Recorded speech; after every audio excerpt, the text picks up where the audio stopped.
Welcome friends. आज हमने आपके लिए आरबीएससी क्लास 12th के रेनबो बुक के चैप्टर नंबर 2 रूम 10/8 की समरी तैयार की है। इस चैप्टर में हमें ये देखने को मिलता है जैसे टिट फॉर टेट, यानी कि जैसे तैसा। इस कहानी की शुरुआत होती है, एक परिवार है मलिक फैमिली। उसमें श्रीमती मलिक और श्री मलिक एक मकान बनाने के लिए दिल्ली में अपना ड्राफ्ट प्लान तैयार कर रहे हैं। साथ में उनके आर्किटेक्ट भी है, वो मिलकर एक नक्शा बना रहे हैं। उस नक्शे में जो भी ज़रूरत की चीज़ें हैं वो सब उन्होंने ले ली है, लेकिन श्रीमती मलिक एक चीज़ पर अड़ी हुई है और वो चाहती है कि जो स्टोर रूम है, जो भंडार गृह है, वो 10/8 का होना चाहिए। बार बार वो इसी बात पर जोर दे रही है। आर्किटेक्ट उनकी बातों से काफ़ी कंफ्यूज हो जाता है, क्योंकि भंडार गृह इतना बड़ा होना चाहिए ऐसा उसने कभी नहीं सोचा था।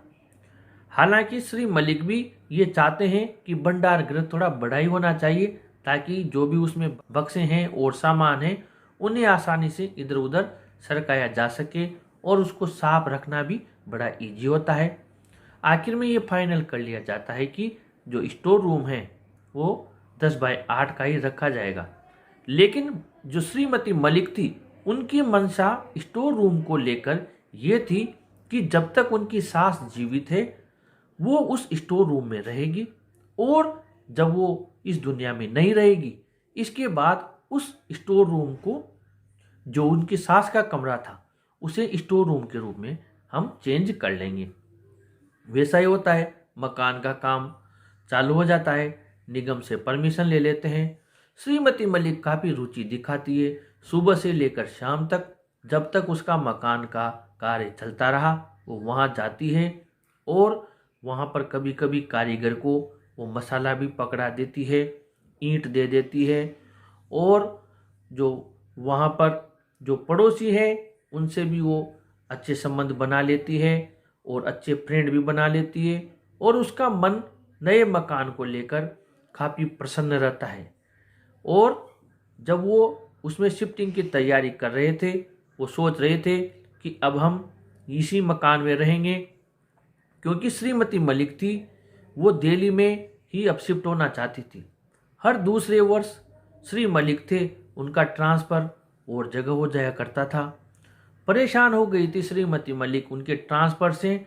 बच्चों को बार बार एक जगह से दूसरी जगह ले जाना, उनके स्कूल चेंज करना, उनकी पढ़ाई भी डिस्टर्ब होती थी। अब उन्होंने तय कर लिया था श्रीमती मलिक ने कि अब वे स्थायी रूप से दिल्ली में रहेंगी, और जब वे नए मकान में शिफ्टिंग की तैयारी कर ही रहे थे, तब उन्हें पता लगा कि उनके मकान को सरकार ने अधिग्रहित कर लिया है। श्रीमती मलिक के सारे अरमान वहीं वैसे के वैसे रह गए। जो भी उसने प्लानिंग की थी सब फेल हो गई। लेकिन जब श्रीमती मलिक को वहाँ पर उस मकान से मिलने वाले किराए के बारे में उसे बताया, तो वो शांत हो गई, क्योंकि वैसे भी जो प्राइवेट टेनेंट्स हैं, जो कि प्राइवेट किराएदार हैं, वे न तो समय पर किराया देते हैं, और उनकी शिकायतों और मांगों का भी कोई पार नहीं है, कोई सीमा नहीं है। इसलिए उन्होंने सोचा कि इनसे तो अच्छा है हमारा मकान सरकार ने अधिग्रहित कर लिया। श्री मलिक का इसी दरमियान और जगह ट्रांसफ़र हो जाता है। ये सोचकर श्रीमती मलिक बड़ी खुश होती है कि उसे अब उनका मकान जिसमें वो न रह सके उसे देखने का मौका नहीं मिलेगा। आखिरकार श्री मलिक उस मकान से छुड़वाने के लिए केस लड़ रहे थे, और इसी दरमियान उनकी जो माँ थी, यानी श्रीमती मलिक की सास, वो गुजर जाती है। इस बीच वो अपनी लड़की की भी शादी कर देते हैं, और रिटायरमेंट के पहले श्री मलिक उनके पुत्र की भी शादी कर देते हैं। उसके बाद श्री मलिक रिटायर हो जाते हैं। अपने मकान में एक भी दिन रहे बिना श्री मलिक सरकार से उनका मकान छुड़वाने के लिए केस लड़ते हुए इस दुनिया से चले जाते हैं। लेकिन वो उस मकान में नहीं रह पाते हैं। उनके जाने के 3 महीने बाद उनका मकान सरकार से मुक्त होता है। उस मकान में शिफ्ट होने के लिए श्रीमती मलिक और उनका लड़का और उनकी बहू सोमवार का दिन निश्चित करते हैं, लेकिन सोमवार की सुबह काफ़ी तेज बारिश होती रहती है और उनके लड़के के ऑफिस जाने का समय हो जाता है। तो शाम के लिए वो तय करते हैं कि आज का दिन शुभ है, आज शाम को हम नए मकान में शिफ्ट हो जाएंगे। शाम को भी हालांकि तेज बारिश होती रहती है, लेकिन श्रीमती मलिक उनके लड़के से कहती है कि आज का दिन शुभ है।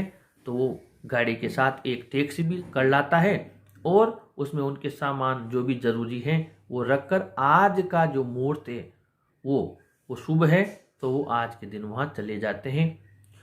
पीछे की सीट पर बैठी हुई श्रीमती मलिक अपनी पुरानी यादों में खो जाती है। वो ध्यान में लाती है कि उसने कितनी मेहनत की थी नए मकान को बनवाने के लिए। इसी दरमियान श्रीमती मलिक को ध्यान आता है कि जो उनका आर्किटेक्ट था उसने एक जो स्केच बनाया था, रंगीन जो मकान का चित्र बनाया था, उसमें उसने एक मार्बल पिलर था, संगमरमर का स्तंभ था, उसके पीठ करके एक लेडी ऑफ द हाउस यानी एक सुंदर महिला का एक रेखा चित्र बनाया था, एक चित्र बनाया था। और श्रीमती मलिक सोचती थी कि जरूर उसने ये चित्र मेरा ही बनाया है, क्योंकि उसकी जो आकृति थी उस चित्र की, उस महिला की बिल्कुल उनके ही जैसी थी और वो काफ़ी प्रसन्न थी कि मैं किसी दिन ये जो चित्र है ये अपनी बहू को दिखाऊंगी, वो ऐसा सोचा करती थी। लेकिन उसे मन में एक समय ऐसा भी शक हुआ कि उस महिला ने जो रेखा चित्र में जो महिला थी उस स्केच में उसने मैरून कलर की साड़ी पहन रखी थी। श्रीमती मलिक को मैरून कलर बिल्कुल पसंद नहीं था और उन्हें कहीं ना कहीं ये डाउट हुआ कि ये कहीं उनकी बहू का तो चित्र नहीं बना दिया गया है, क्योंकि मैरून कलर उसे बहुत पसंद था और मैरून कलर पहने हुई थी। श्रीमती मलिक को अपने अंदर एक सदमा सा लगा। हालांकि उन्हें यह पूरा भरोसा था कि जब उनकी बहू उस समय आई नहीं थी तो भला आर्किटेक्ट उसका चित्र कैसे बना सकता था। लेकिन उन्हें शक भी हुआ क्योंकि जो उसकी साड़ी का रंग था वो मैरून था और मैरून कलर की साड़ी वो बिल्कुल पसंद नहीं करती थी। इस प्रकार वो उनकी पुरानी यादों में खोई रहती है। गाड़ी में आगे की सीट पर उनकी बहू बैठी रहती है। वो उस समय भी अपने होठों पर लिपस्टिक लगाए रहती है और अपने पति के साथ में इंग्लिश में बातें करती है। ये सारी चीज़ें श्रीमती मलिक को बिल्कुल पसंद नहीं थी। वो सोचती थी ये सब चीज़ों में स्टाइल में सबसे आगे है, काश ये मेरी जितनी मेहनत करती, जितनी मेहनत मैंने की है, जितना मैंने संघर्ष किया है। आखिर में वो घर पर पहुंच जाते हैं। सारे नौकर जो भी हैं वो सामान उतार लेते हैं। बेटे बहू अंदर मकान में चले जाते हैं, मकान की लाइट्स ऑन कर लेते हैं। उनकी बहू सीधी उतर कर जो वो चित्र में जो महिला थी, लेडी ऑफ द हाउस थी, मार्बल पिलर के सहारे बिल्कुल उसी स्टाइल में जाकर खड़ी होती है। श्रीमती मलिक उसे देखती है तो उन्हें बड़ा दुख होता है। वो सोच लेती हैं कि यह चित्र वास्तव में आर्किटेक्ट ने मेरा नहीं बनाया है, उसने भी मेरे साथ मजाक किया है। और वो आंखें फाड़ कर उसे देखती रहती है। उसके बेटे बहू भी खुशी में भूल जाते हैं ये अभी माँ को गाड़ी से नहीं उतारा गया है। फिर उन्हें ध्यान आता है उनकी माँ को वो गाड़ी से उतार कर अंदर ले जाते हैं और वो कहती है मुझे जो सफ़र हमने तय किया है इस वजह से नींद आ रही है, मैं सोना चाहती हूँ। उनकी बहू उनके बेटे से कहती है और इशारा करती है कि इनके लिए ये कमरा है। ये वही कमरा था 10 बाय 8 का जो श्रीमती मलिक ने उनकी सास के लिए तैयार किया था। उनकी सास तो भाग्यशाली थी, उस कमरे में रहने से पहले इस दुनिया से चली गई, लेकिन वो कमरा आज श्रीमती मलिक के हिस्से में आया। यानी कि इंसान जैसा करता है उसे वैसा ही भरना पड़ता है।